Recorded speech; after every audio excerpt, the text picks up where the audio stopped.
Shalom, saudara yang dikasihi Tuhan Yesus Kristus. Selamat malam, selamat berjumpa kembali dalam renungan pada malam hari ini. Saya mengucapkan salam sejahtera buat saudara semua dimanapun saudara berada. Damai dan sukacita oleh Roh Kudus melimpah senantiasa dalam hati dan kehidupan saudara semua. Sebelum kita mendengarkan renungan firman Tuhan, mari sama-sama kita berdoa. Bapa kami yang di sorga, Bapa dalam nama Tuhan Yesus Kristus, terima kasih kami mengucap syukur untuk berkat pimpinan Tuhan di sepanjang hari ini. Kami bersyukur untuk hikmat, kekuatan, kesehatan, dan segala kebaikan Tuhan yang Tuhan sudah limpahkan bagi kami. Pada saat ini Tuhan Yesus, kami mau mendengarkan kebenaran firman-Mu. Urapi setiap kami dan berikan kami pengertian untuk kami dapat semakin mengenal-Mu dan mengerti akan firman-Mu. Dalam nama Tuhan Yesus kami berdoa. Haleluya. Amin. Saudara yang dikasihi Tuhan, ayat renungan kita pada saat ini terdapat dalam Amsal 25 ayat 25. Tertulis demikian: seperti air sejuk bagi jiwa yang dahaga, demikianlah kabar baik dari negeri yang jauh. Saudara yang dikasihi Tuhan, berada di bawah udara terik dan suhu panas, orang akan cepat mengalami haus, dan minuman yang dicari umumnya adalah air yang dingin atau sejuk. Saat meminum air yang sejuk atau dingin, di tengah udara panas, kita akan merasa lega dan terlepas dari rasa kehausan yang sangat. Hal seperti ini dijadikan sebuah ibarat untuk menggambarkan bagaimana dampak dari kabar baik yang kita dengarkan. Berita, informasi atau kabar yang kita dengar, sadar atau tidak kita sadari, mempunyai pengaruh terhadap kondisi jiwa kita. Sebuah penelitian menunjukkan bahwa berita yang buruk akan menyebabkan perubahan mood seseorang menjadi tidak baik, menimbulkan kecemasan dan depresi yang kemudian memperburuk kekhawatiran dan kecemasan pribadi orang itu sendiri. Sebaliknya saudara, berita atau kabar baik memberikan kepada pendengarnya inspirasi jalan ke depan yang cerah. Berita baik membuat kita merasa bahagia, dan ketika kita bahagia, perspektif kita tentang kehidupan secara umum menjadi penuh pengharapan, di mana hal ini kemudian akan memberikan manfaat bagi kesehatan tubuh kita. Dalam Amsal 15 ayat 30 tertulis, mata yang bersinar-sinar menyukakan hati, dan kabar yang baik menyegarkan tulang. Ada hubungan erat antara kondisi pikiran dan kesehatan tubuh kita. Kalau pikiran kita dikuasai oleh berita buruk, maka umumnya hal itu akan berdampak kurang baik bagi kesehatan kita.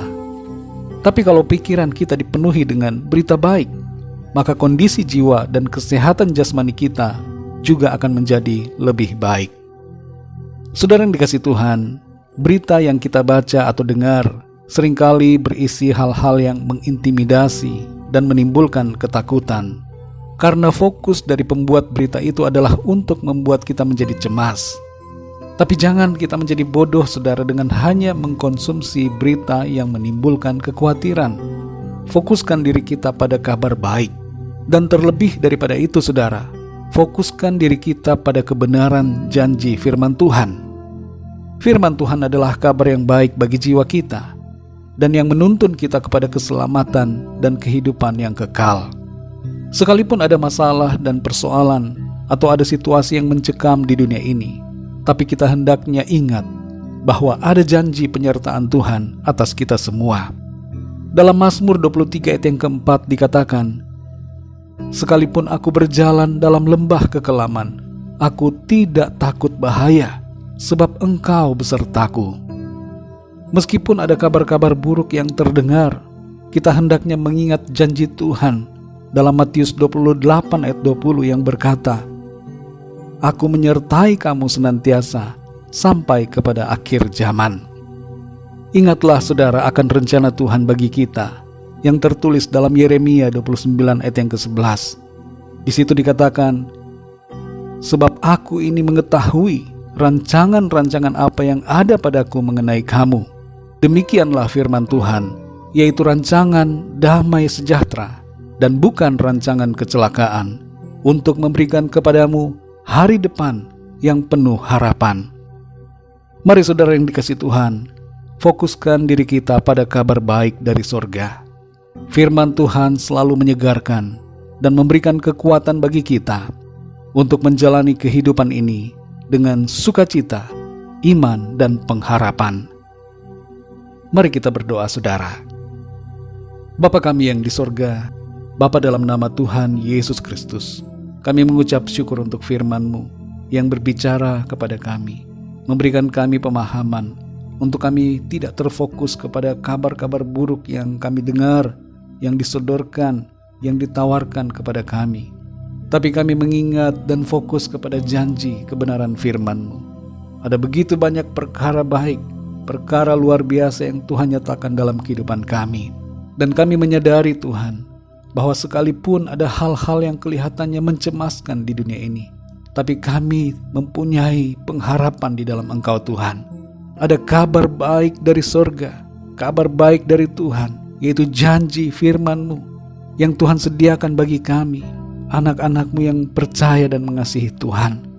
Terima kasih Tuhan Yesus, karena Engkaulah ya Tuhan, kami dapat kuat, kami mampu melalui semuanya. Kami dapat melangkah dengan iman, penuh sukacita dan pengharapan, karena ada penyertaan Tuhan dalam hidup kami. Terima kasih untuk firman-Mu. Berkati dan lindungi kami di sepanjang malam ini. Lingkupi kami Tuhan dengan kasih dan kuasa-Mu. Saat ini kami berdoa bagi yang sedang dalam keadaan sakit dan dalam pergumulan masalah, agar Tuhan Engkau memberikan jalan keluar, berikan kesembuhan, kesehatan yang sempurna, dan nyatakan mujizat-Mu bagi setiap mereka. Kami menyerahkan segala sesuatunya ke dalam tangan kasih-Mu. Kami percaya berkat, damai sejahtera, dan kasih karunia Tuhan selalu berlimpah dalam hidup kami. Terpujilah nama-Mu ya Bapa.